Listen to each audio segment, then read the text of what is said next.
Ayan mga kasikap, nandito na tayo sa Tomas Claudio. At ito nga yung highway na to, 2 lane na yung nagawa dito. Patungo yan dun sa likod. So tingnan natin, baka nga gagawa sila ng tulay dun, ano? Ayan yung mga rebar cage na yan, para sa section 2A po yan.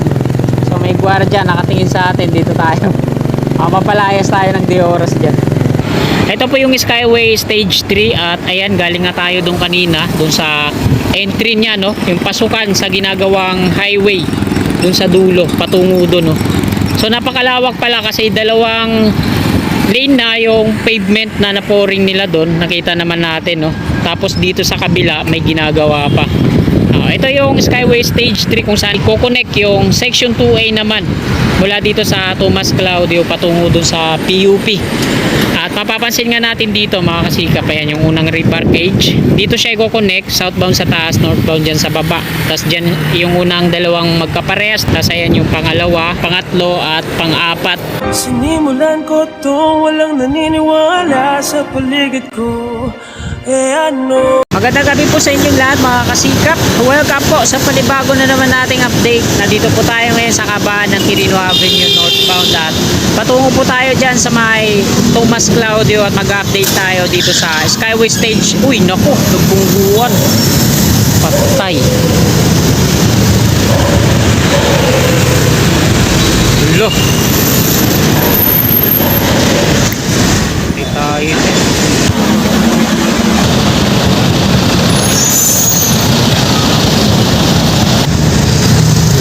So okay naman sila parehas, wala namang ganong nasaktan. At tuloy ang ating update, diretso na po tayo dun. Ayan na yung Plaza Azul mga kasikap.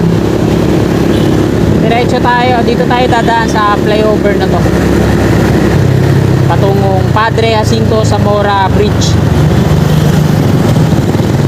So yung nangyari kanina dun sa nakamotor, meron kasing maliit dun sa Center Island na slot, daanan na. So bigla siyang hinto, meron siyang kasunuran, tapos ayun sinalpok siya.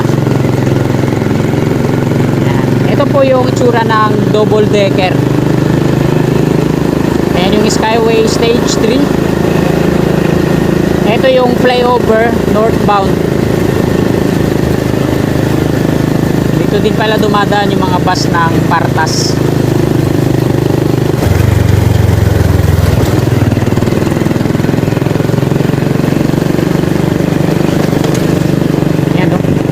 Steel railings dito, no? Dami na, mga ninakaw. Sa part na to, tingnan nyo, halos lahat na ng mga railings dito. GI po yan, GI pipe na malalaking size. Kaya pag nakuha mo yan, tiba-tiba ka talaga at ibenta mo sa junk shop. Yan, halos no? Yung nakaraang update natin, meron pa yan. Dito may mga nakatira pa sa gilid, Doon din sa kabila, dami pang mga nakatira. So sa part na to, hindi pa ata nababakuran ng NCR, kaya ang dami pang mga nakatira doon. Ay meron na yata kasi ito na nga, nag-soil testing na nga sila dito sa part na yan. May bakod na dyan.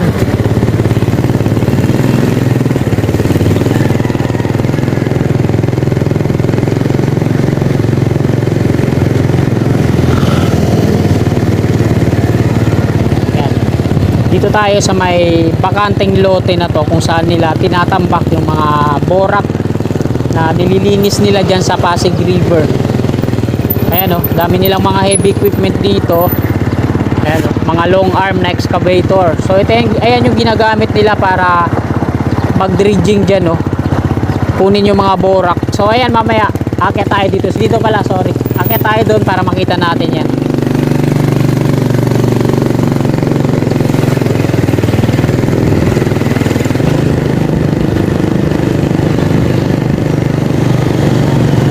Ayan so merong ginagawang kalsada dito patungo dun sa ilalim, sa may Tomas Claudio, yung nakikita natin. So ito yung daanan nun, Ayan, ito yung entry niyan. Ito yung ginagawa nila. So ayan mga kasikap, nandito na tayo sa Tomas Claudio At ito nga yung highway na to, 2 lane na yung nagawa dito. Patungo yan doon sa likod. So tingnan natin, baka nga gagawa sila ng tulay doon, ano? Dito. Notice to the public, Republic of the Philippines Department of Environmental and Natural Resources, Environmental Management Bureau, National Capital Region, no?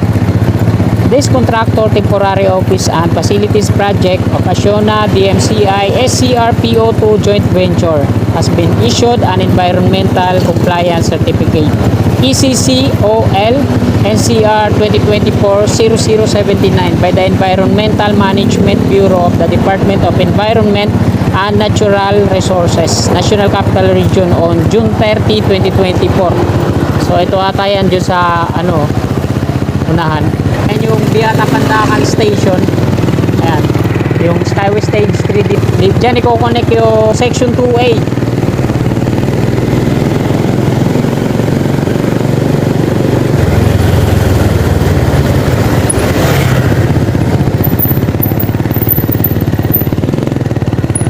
Ayan mga kasikap po. Yung progress po dito. Ayan yung mga rebar cage na yan para sa Section 2A po yan. So may gwardiya nakatingin sa atin, dito tayo. Mapapalayas tayo ng di oras dyan. Nagtahan Link Bridge number 2. So dito tatawid yung Section 2A. Ito yung creek na sinasabi ko sa inyo. Andyan yung mga rebar cage niya sa tawid. Yung rebar cage niya mga kasikap, mula dito sa ano, papasok dito sa highway, papasok dito sa kalsada ulit, pabalik. So hindi na mapupuruan yung mga kabayan dyan sa kanan.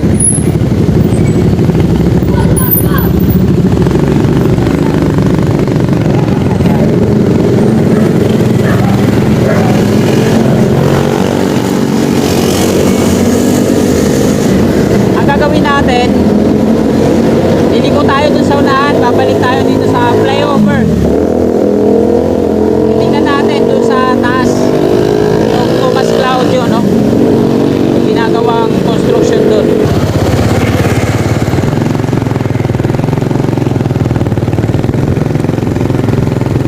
Grabe, oh.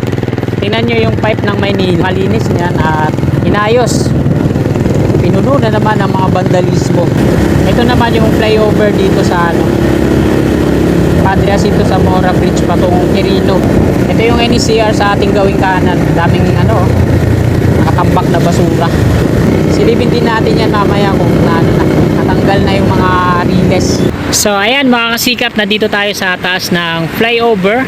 Ito po yung patungo ng Quirino Avenue, no? Northbound at patungo din ng South. Ito po yung Skyway Stage 3 at ayan, galing nga tayo doon kanina, doon sa entry niya. Lawak pala kasi dalawang lane na yung pavement na na-pouring nila doon. Nakita naman natin, no? Tapos dito sa kabila may ginagawa pa. Ito yung Skyway Stage 3 kung saan i-connect yung Section 2A naman mula dito sa Tomas Claudio patungo doon sa PUP. At mapapansin nga natin dito mga kasikap, ayan yung unang rebar cage. Dito siya i-connect, southbound sa taas, northbound dyan sa baba. Tapos dyan yung unang dalawang magkaparehas. Tapos ayan yung pangalawa, yung pangatlo at pang-apat. Tapos creek na yan dyan. Tapos tatawid siya. Bali yung mga ano na to, yung mga rebar cage na to, mula dito sa connector patungo doon, pabalik siya dito sa highway, no? Pabalik siya dyan. So hindi pala siya babaybay sa kabaan ng maraming kabahayan patungo doon hanggang doon sa makaabot sa Padre Jacinto Zamora Bridge. Babalik pala siya dito sa highway, no? Para maiwasan yung kabahayan dyan, no? Para hindi marami yung babayaran sa right of way. So ayan, base sa nakikita nating rebar cage na nandoon sa unahan, pasalisi, oh, pag ganun yan, oh. So ganito yung itsura niya, no? May ginawa akong ano dito. So ayan yan. Tapos doon naman sa likod, ayan, napakalawak at gumagawa sila ng highway patungo doon. Tingnan natin, baka mamaya gagawa pa sila ng tulay doon, no? Patawid doon sa ano, sa Pasig River. Yan po yung update natin dito mga kasikap. Ngayong hapong ito. Araw po ngayon ng Lunes, holiday po ngayon, no? At eto, alas 6:20 na po ng gabi. So madilim na. Tatasan ko na lang yung brightness para medyo maliwanag pa. Ito naman yung Pandakan Station. So itong Beata Pandakan ay mawawala, no? I-demolish. Ang magiging viaduct ng NSCR ay ito, yung flyover na to. So patungo doon. Bale, ito, inuunti-unti na nilang i-dismantle yung mga riles. Makikita natin na mga concrete rail sleeper na lang yung mga nandiyan dyan hanggang dun sa dulo. At nandito na yung mga riles niya, nakabukod na dito. Tapos, yung nakita natin yung last update natin dun, yung parang truck, tapos meron siyang mga nakalagay dito sa riles. Diyan sinasakay itong mga ano na to, mga riles na to. Tapos hahakutin nila dun kung saan itatambak. So ayan naman, patungo yan doon sa may Padre Jacinto Zamora Bridge. Doon sa may kanto, sarado yan, may bantay na gwardiya. Tapos dito naman sa may tulay, sarado din, no? Yan, yung itsura niya ngayon ng Beata Pandakan PNR Station.